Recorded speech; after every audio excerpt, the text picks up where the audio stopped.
Okay. இந்த உலகம் தோன்றி பல்லாயிரக்கணக்கான வருஷமாச்சு. மனிதன் பல கேள்விகளுக்கு பதில் தேடி கண்டுபிடிச்சிட்டான். இன்னும் கண்டுபிடிச்சிட்டே இருக்கான். ஆனா இப்பவும் அவன் வானத்தை பார்த்து கேட்கிற ஒரு கேள்விக்கு இன்னும் பதிலே கிடைக்கல. அது என்னன்னா, இந்த உலகம் மாதிரி வேறொரு உலகம் இருக்கா? அங்க நம்மள மாதிரி மனுஷன் இருக்கானா? இதுக்கான ஆன்சர் கண்டுபிடிக்கிறது ரொம்ப கஷ்டம். ஏன்னா நம்ம சோலார் சிஸ்டம் அப்புறம் கேலக்ஸி பல லட்சம் கோடி கிலோமீட்டர் தாண்டி இருக்கு. இன்னும் இது போல பல கேலக்ஸி இருக்குன்னு சொல்றாங்க. இருந்தாலும் பல ஆராய்ச்சிகள் நடந்துட்டே தான் இருக்கு. அதுல ரொம்ப முக்கியமானது ஸ்பேஸ் டெலஸ்கோப். நார்மல் டெலஸ்கோப்பால எப்படி இங்கிருந்து நம்ம மேல இருக்கிற ஸ்டார்ஸ், கேலக்சிஸ், பிளானட்ஸை பார்த்து கண்டுபிடிக்க முடியுதோ, அதே போல ஸ்பேஸ் டெலஸ்கோப்னால பிளானட்ஸோட எல்லா டீட்டெயில்ஸையும் கிளியரா கேப்சர் பண்ணி நம்மளுக்கு அனுப்ப முடியும். இந்த வீடியோல நம்ம ஸ்பேஸ் டெலஸ்கோப் எப்படி வேலை செய்யுது, அப்புறம் இப்போ வேலை செஞ்சுட்டு இருக்கிற மற்றும் ஃபியூச்சரை லான்ச் செய்ய போற டெலஸ்கோப்பை பத்தி பார்ப்போம். ஸ்பேஸ் டெலஸ்கோப்பை விண்ணில் அனுப்புறது சாதாரணமான காரியம் இல்லை. இதோட ஒவ்வொரு படியிலையும் பிரச்சனைகள் இருக்கு. ஃபர்ஸ்ட், இந்த டெலஸ்கோப் பெருசா இருக்கிறதுனால இதை மடக்கி ராக்கெட்குள்ள பேக் பண்ணணும். ரெண்டாவது, பேக் பண்ண டெலஸ்கோப் பத்திரமா லான்ச் ஆகி ஆர்பிட்ல போய் சேரணும். மூணாவது, ஆர்பிட்ல சேர்ந்த பிறகு இந்த சேட்டலைட் பத்திரமா ராக்கெட்குள்ள இருந்து ரிலீஸ் ஆகி அன்ஃபோல்ட் ஆகணும். அதுக்கப்புறமா தான் இந்த டெலஸ்கோப் வேலை செய்ய முடியும். ஸ்பேஸ் டெலஸ்கோப்ல பல காம்பனன்ட்ஸ் இருக்கு. முக்கியமா mirrors, primary mirror, secondary mirror. Primary mirror planets, galaxies, other ஸ்டார்ஸ்லேருந்து வர லைட்டை எடுத்து செகண்டரி மிரருக்கு அனுப்பும். செகண்டரி மிரர் அதை இன்ஸ்ட்ருமெண்ட்ஸ்க்கு அனுப்பும். ஸ்பேஸ் டெலிஸ்கோப்பில் நிறைய இன்ஸ்ட்ருமெண்ட்ஸ் இருக்குது. முக்கியமாக கேமராஸ், ஸ்பெக்ட்ரோகிராஃப்ஸ் அந்த மாதிரியானது. இது லைட் எதுவாக இருந்தாலும், அல்ட்ரா வயலட், விசிபிள், இன்ஃப்ராரெட் அந்த மாதிரி எந்த லைட்டாக இருந்தாலும் அதை டிடெக்ட் பண்ணி ரெக்கார்ட் பண்ண முடியும். நாசா பல வருஷங்களாக ஸ்பேஸ் டெலிஸ்கோப் ரிசர்ச் பண்ணிட்டு இருக்காங்க. ஆல்ரெடி அவங்க அனுப்பின 2 ஹை எண்ட் டெலிஸ்கோப் அவங்களுக்காக விண்ணிலிருந்து டேட்டா கலெக்ட் பண்ணிட்டு இருக்கு. இப்போ அடுத்த 40 வருஷத்துக்கு ஒரு பெரிய லிஸ்டே வச்சிருக்காங்க. எப்போ எப்படிப்பட்ட டெலிஸ்கோப்பை லான்ச் பண்ணணும்னு அதை பார்ப்போம். முதல்ல 1990 நாசா ஏவப்பட்ட ஹபிள் ஸ்பேஸ் டெலிஸ்கோப். இது 2.5 பில்லியன், அதாவது 250 கோடி US$ செலவில் அனுப்புனாங்க. இதில் 2.4 மீட்டர் மிரர் இருந்துச்சு. இந்த டெலிஸ்கோப் நமக்கு தெரியாத பல விஷயங்களை டேட்டாவாக விண்ணிலிருந்து கொடுத்துச்சு.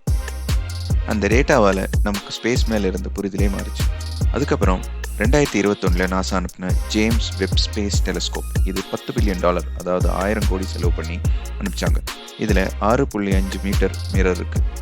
இதனால் வர பல எக்ஸோ பிளானட்டோட டேட்டாவை கலெக்ட் பண்ணி நமக்கு கொடுத்துருக்கு. எக்ஸோ பிளானட்னா என்னன்னா, சூரியன் இல்லாமல் வேற ஸ்டாரை சுற்றி வர பிளானட்ஸ். அதோட வெப்பநிலை என்ன, அங்கே தண்ணி இருக்கா, இப்படிப்பட்ட பல தரவுகளை அது கலெக்ட் பண்ணி ரெக்கார்ட் செஞ்சுட்டு இருக்கு. அடுத்ததா 2035 நாசா ஹேபெக்ஸ் மிஷன், ஹேபிட்டபிள் எக்ஸோபிளானட் அப்சர்வேட்டரி. இந்த மிஷனோட டார்கெட் என்னன்னா, உயிரினம் எர்த்தை தவிர வேற ஏதாவது பிளானட்ல வாழ்ந்துட்டு இருக்கா அப்படிங்கறதுக்கான ஒரு திட்டம். ஹேபெக்ஸ் டைரக்டா எக்ஸோ பிளானட்டை போட்டோ எடுக்கும் திறன் கொண்டது. இது வரைக்கும் அனுப்பின டெலிஸ்கோப்ல இருந்து கொஞ்சம் மாறுபட்டது. ஏன்னா இது கூடவே ஸ்டார் ஷேட் அப்படிங்கிற காம்பனண்ட்டும் அனுப்புறாங்க. ஸ்டார் ஷேட் என்ன பண்ணுன்னா, எக்ஸோ பிளானட்டோட ஸ்டார்லேருந்து வர வெளிச்சத்தை தடுத்து ஹேபெக்ஸை ஃபுல்லாக கிளியராக ஃபோட்டோ எடுக்க ஹெல்ப் பண்ணுது. இந்த மிஷனுக்காக $10 பில்லியன் செலவு பண்ணாலும் இதனால் நமக்கு ஒரு ஆன்சர் கிடைக்கலாம். நம்மளை தவிர வேறு ஏதாவது பிளானட்டில் உயிரினம் வாழுதா? அப்புறம் 2039 நாசாவோட லுவாய்ர் டெலிஸ்கோப். இதுவரை அனுப்புனதுலேயே மிகப்பெரிய டெலிஸ்கோப். ஏன்னா இதில் 15 மீட்டர் மிரர் இருக்குது. அதனால் ஹபிளை விட 40% அதிகமாக லைட்டை ரிசீவ் பண்ணி இன்னும் துல்லியமான டேட்டாவை கலெக்ட் பண்ண முடியும். இதுலேயும் ஸ்டார் ஷேட் கேப்பபிலிட்டி இருக்கிறதுனால கிளியராக எக்ஸோ பிளானட்ஸை ஃபோட்டோ எடுக்க முடியும். அதே சமயத்தில் 2035 நாசா ஆரிஜின் ஸ்பேஸ் டெலிஸ்கோப்பை லான்ச் பண்ண பிளான் பண்ணியிருக்காங்க. இது $12 பில்லியன், அதாவது 1200 கோடி டிசைன் பண்ணியிருக்காங்க. இது ஃபார் இன்ஃப்ராரெட் சிக்னல்ஸை டிடெக்ட் பண்ணவும், தண்ணி அப்புறம் ஆர்கானிக் மாலிக்யூல்ஸ் ஏதாவது பிளானட்ல இருக்கான்னு கண்டுபிடிக்க பயன்படும். ஸ்பேஸை டீப்பாக அப்சர்வ் பண்ணவும், நம்மளை தவிர வேறு ஏதாவது பிளானட்ல உயிரினம் வாழுதா அப்படின்னு கண்டுபிடிக்கவும் இந்த டெலிஸ்கோப் பெருமளவில் பங்களிக்குது. நம்ம ஒவ்வொரு தடவை புது டெலிஸ்கோப்பை மேலே அனுப்பும் போதும் அது புது டேட்டாவை அனுப்பிச்சு நமக்கு யூனிவர்ஸ் மேலே இருக்கிற புரிதலை மாற்றிக்கிட்டே இருக்கும். கண்டிப்பாக நம்ம கொஸ்டினுக்கான ஆன்சர் கூடிய விரைவில் கிடைக்கும் அப்படிங்கிறது இந்த டெலிஸ்கோப் மேலே இருக்கிற என்னுடைய நம்பிக்கை. பிரபஞ்சத்தில் பல கேலக்ஸி இருக்குது. பல கேலக்ஸியில் பல சோலார் சிஸ்டம் இருக்குது. பல சோலார் சிஸ்டத்தில் பல பிளானட்ஸ் இருக்குது. அந்த பிளானட்ஸில் உயிர் வாழுதா இல்லையாங்கிறது ரொம்ப காம்ப்ளிகேட்டடான கொஸ்டின் தான். ஆனால் இந்த அதிநவீன டெலிஸ்கோப் மூலம் கண்டிப்பாக ஒரு நாள் இந்த பிரபஞ்சத்தில் நம்மளை தவிர உயிரினம் வாழுதா இல்லையாங்கிறத நம்ம கண்டிப்பாக கண்டுபிடிச்சே தீருவோம். உங்கள் கருத்து என்னங்கிறத கமெண்ட்டில் பதிவு பண்ணுங்கள். உங்களுக்கு இந்த வீடியோ பிடிச்சிருந்தா லைக் பண்ணுங்கள், ஷேர் பண்ணுங்கள், சப்ஸ்கிரைப் பண்ணுங்கள். நன்றி.